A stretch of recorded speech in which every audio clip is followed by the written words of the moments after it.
Nous oublions souvent la chute de l'Empire romain d'Occident lorsque nous en parlons. Pendant longtemps, la situation semblait pire pour l'Empire romain d'Orient que pour celui d'Occident. Après la défaite désastreuse à la bataille d'Andrinople en 378, des bandes de Goths en maraude ravagèrent de vastes régions de Thrace, de Macédoine et d'Illyricum. L'Orient ne put les vaincre définitivement et les laissa donc s'établir en Illyricum, entre les empires romains d'Orient et d'Occident.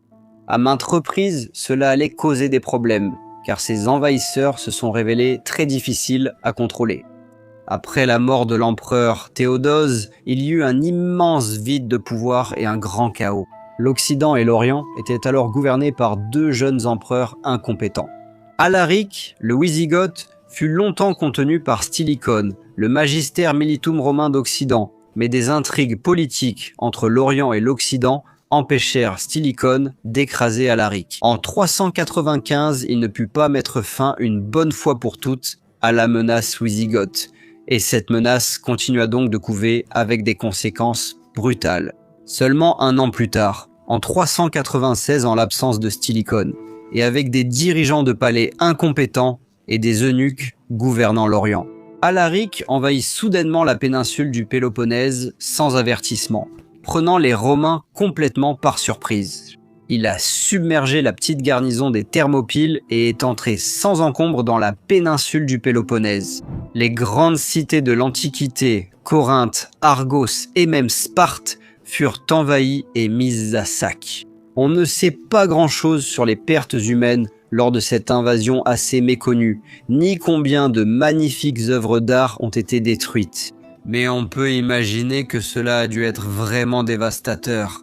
Par exemple, de nombreux habitants de Corinthe ont été vendus comme esclaves.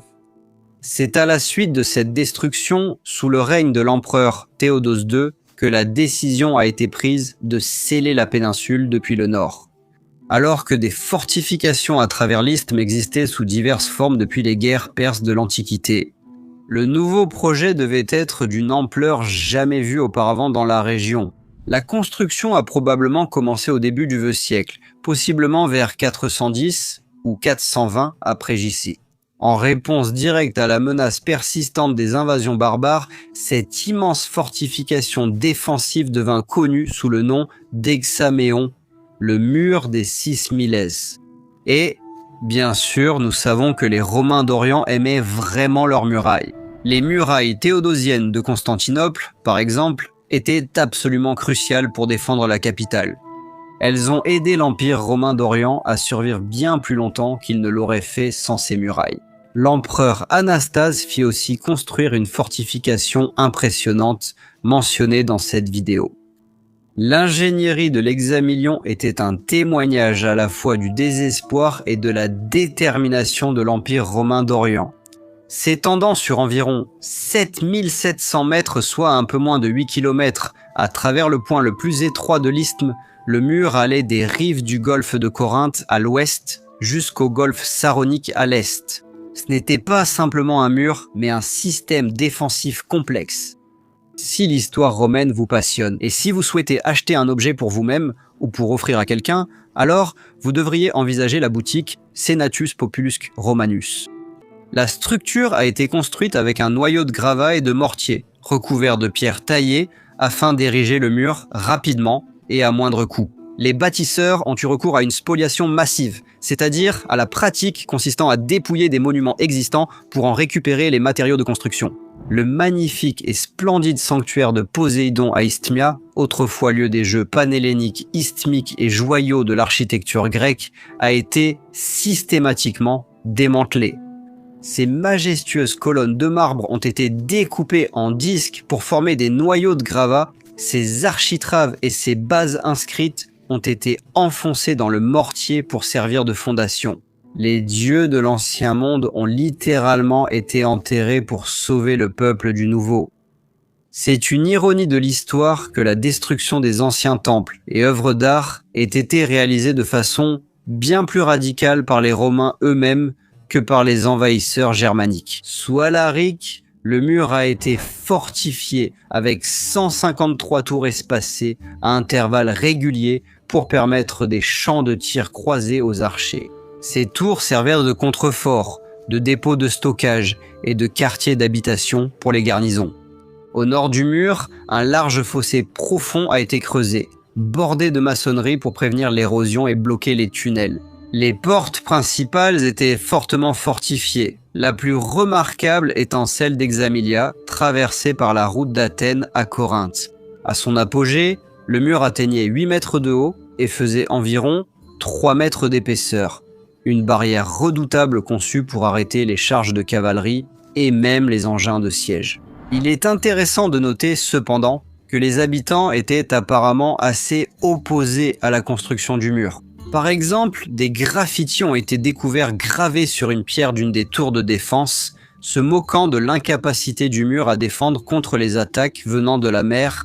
En effet, le mur ne s'étendait pas jusqu'à la mer et pouvait tout simplement être contourné par des navires. Il y a également de nombreuses modifications du mur qui semblent avoir été effectuées pratiquement immédiatement après l'achèvement du mur. Cela semblait contrecarrer activement la construction du mur lui-même. Les habitants étaient agacés par le mur, qui bloquait le passage des marchandises et des personnes vers la péninsule du Péloponnèse. Et cela permettait également une collecte des taxes plus approfondie. Mais au fil des siècles suivants, l'hexamillion est resté en usage, bien qu'il ait été étroitement lié à la santé de l'Empire. Lorsque l'Empire était fort, le mur était entretenu, gardé et efficace. Cependant, lorsque l'Empire faiblissait, le mur tombait en ruine. Au VIe siècle, le grand bâtisseur, l'empereur Justinien, a considérablement réparé et renforcé les fortifications, les considérant comme essentielles à la défense des territoires européens de l'Empire contre les incursions slaves et avares. Pourtant, un mur n'est utile que grâce aux personnes qui le gardent. Pendant les âges sombres de l'Empire romain d'Orient, alors que la population diminuait et que le trésor impérial s'épuisait, l'hexamillion était souvent franchi ou même contourné par la mer, ce qui a conduit à l'installation de tribus slaves dans la péninsule. Par conséquent, plus tard, le mur, privé de sa raison d'être, commença lentement à tomber en ruine. Cependant, dans un étrange retournement du destin, le mur connaîtrait une résurgence spectaculaire bien plus tard après sa construction, à savoir dans les dernières années de l'Empire romain d'Orient. Au XVe siècle, l'Empire était réduit à Constantinople et au despotat de Morée dans le Péloponnèse. La menace n'était plus les Goths ou les Slaves, mais la puissance montante des Turcs ottomans. L'hexamillion devint la dernière ligne de défense pour l'indépendance grecque sur le continent. En 1415, l'empereur Manuel II Paléologue supervisa personnellement une restauration massive du mur. Ce fut un immense effort accompli en seulement 25 jours, rendu possible par de fortes taxes et des obligations de travail imposées à l'élite locale. Les archontes, qui bien sûr n'étaient pas très heureux de cela. Manuel transforma effectivement le Péloponnèse en une île forteresse, et pendant un court moment, cela sembla fonctionner, procurant même un sentiment de sécurité. Cela permit au despotat de Morée de prospérer, avec un centre culturel situé dans la ville de Mystra. Le dernier et le plus tragique chapitre de l'Hexaméron appartient à Constantin XIe Paléologue. Avant de devenir le dernier empereur des Romains, Constantin a servi comme despote de la Morée. En 1444, voyant la menace ottomane, Constantin a encore renforcé l'Hexaméron. Il pensait que si Constantinople tombait, la Morée resterait un bastion de l'hellénisme. Cette conviction fut mise à l'épreuve. En décembre 1446, le sultan ottoman Mourad II a marché vers le sud avec une armée massive pour écraser l'Empire romain d'Orient. Constantin et son frère Thomas ont défendu l'Hexaméon avec une force d'environ 20 000 hommes, un mélange de Grecs et de mercenaires albanais. Le mur était solide et les défenseurs désespérés. Pendant des jours, les Romains d'Orient ont tenu, repoussant les assauts ottomans. Cependant, la guerre avait beaucoup changé depuis l'époque d'Alaric. Mourad II avait amené avec lui les nouveaux maîtres du champ de bataille, de longs super-canons et de l'artillerie à poudre. Le 10 décembre 1446, l'artillerie ottomane lança un bombardement que la maçonnerie du vieux siècle n'était pas conçue pour supporter. Les parements de pierre brisés et le noyau de gravats effondrés sous la poussière et le barrage, les janissaires ont lancé l'assaut final. La muraille percée entraîna un immense massacre.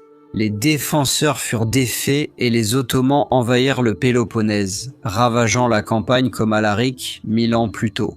L'Hexaméon avait échoué, non par manque de courage, mais parce que les murailles médiévales ne pouvaient résister à la poudre à canon moderne. Après la chute de Constantinople en 1453 et la conquête du despotat de Morée en 1460, l'effondrement de l'Empire romain d'Orient fit perdre à l'Hexamélion toute utilité stratégique. Les Ottomans contrôlaient désormais les deux côtés de l'isthme. Il n'y avait plus de nord barbare contre lequel se défendre. Toute la région faisait partie du même sultanat, sous occupation ottomane. L'Hexamélion tomba dans une longue et lente décadence. Il ne fut jamais entièrement reconstruit, bien que les Ottomans aient parfois réparé certaines sections pour des escarmouches locales ou pour contrôler les bandits. Mais la plupart du temps, la Grande Muraille servit de carrière durant 400 ans. Les villageois et les bâtisseurs locaux ont dépouillé la muraille de ses pierres taillées pour construire des maisons, des églises et des murs de ferme. Le marbre des anciens temples de l'Antiquité, autrefois recyclé dans la muraille par les Romains, fut à nouveau recyclé. La muraille raconte l'histoire du long déclin de l'Empire romain d'Orient.